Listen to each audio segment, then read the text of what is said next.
애굽으로 내려간 이스라엘 가족의 이름은 이러하니라. 야곱과 그의 아들들 곧 야곱의 맏아들 르우벤과 르우벤의 아들 하녹과 발루와 헤스론과 갈미요. 시므온의 아들은 여무엘과 야민과 오학과 야긴과 스알과 가나안 여인의 아들 사울이요. 레위의 아들은 게르손과 그앗과 무랄이요. 유다의 아들 곧 엘과 오난과 셀라와 베레스와 세라니엘과 오난은 가나안 땅에서 죽었고 베레스의 아들은 헤스론과 하물이요. 이사갈의 아들은 돌라와 부하와 욕과 시므론이요. 스불론의 아들은 세렉과 엘론과 얄레엘이니 이들은 레아가 밧다나람에서 야곱에게 난 자손들이라. 그 딸 디나를 합하여 남자와 여자가 33명이며 갓의 아들은 시뵈과 학기와 수니와 에스본과 에리와 아로디와 아렐리요. 아셀의 아들은 임나와 이스와와 이스위와 브리아와 그들의 누이세라며 또 브리아의 아들은 헤벨과 말게엘이니 이들은 라반이 그의 딸 레아에게 준 실바가 야곱에게 낳은 자손들이니 모두 16명이라. 야곱의 아내 라헬의 아들 곧 요셉과 베냐민이요.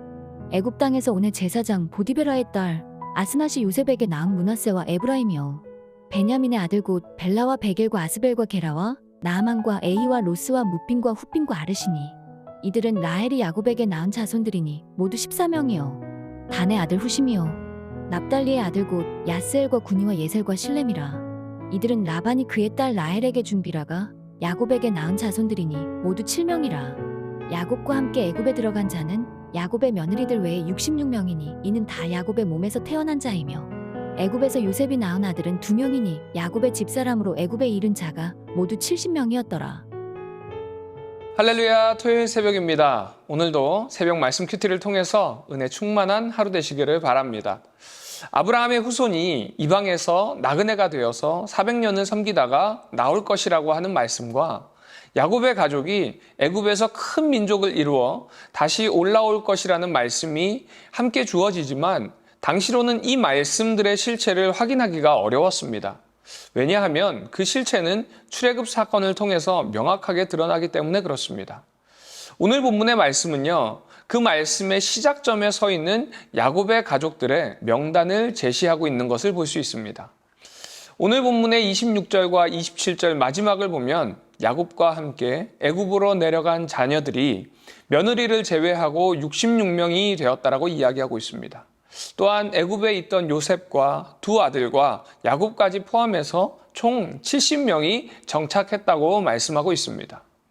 오늘 본문에서 이들의 이름을 하나하나를 나열하고 이들이 모두 몇 명이었는지 상세하게 기록하는 것은 단순히 정확한 기록을 남기는 것이 목적이 아니었습니다. 70명의 야곱의 자손들이 400년 후에 200만이나 되는 큰 민족을 이루었음을 강조하기 위함이고요. 또 아브라함에게 하나님께서 하신 그 약속이 약속의 성취되었음을 보여주고 있는 것입니다. 400년이라는 긴 세월 이후에 200만이나 되는 큰 민족을 이루었음을 강조하기 위함이라는 것입니다. 400년이라는 세월이요, 긴 세월이기는 하지만 70명이 200만이나 되는 민족을 이루기 위해서는 상식을 뛰어넘는 역사가 있었음을 보여주는 대목입니다. 400년이라는 기간 동안 70명이 200만이 되려면요, 계산상으로 한 여인이 24명씩 낳아야 가능하다고 합니다. 이 수치만 보아도 이것은 자연적 증가가 아니라 하나님의 역사하심이 있었다는 것을 인정할 수밖에 없다는 것입니다.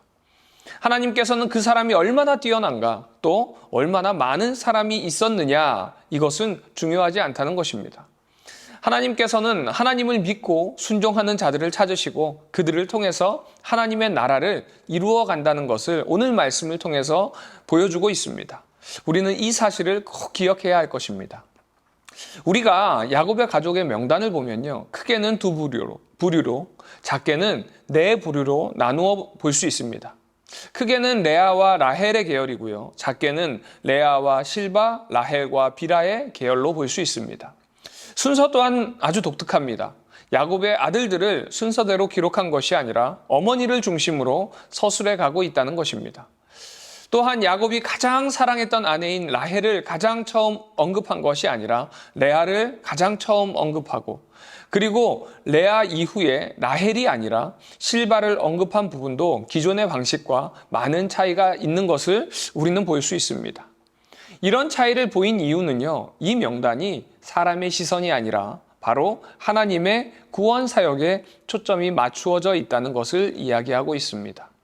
이 계열의 명단을 보면은 12지파의 선조들의 이름은 우리에게 익숙합니다. 그러나 그 자녀들과 그들의 이름은 생소하기만 합니다. 그럼에도 이 명단 안에 들어가 있다는 것은요, 그들도 하나님의 구원의 역사 안에 포함되었다라는 이야기입니다.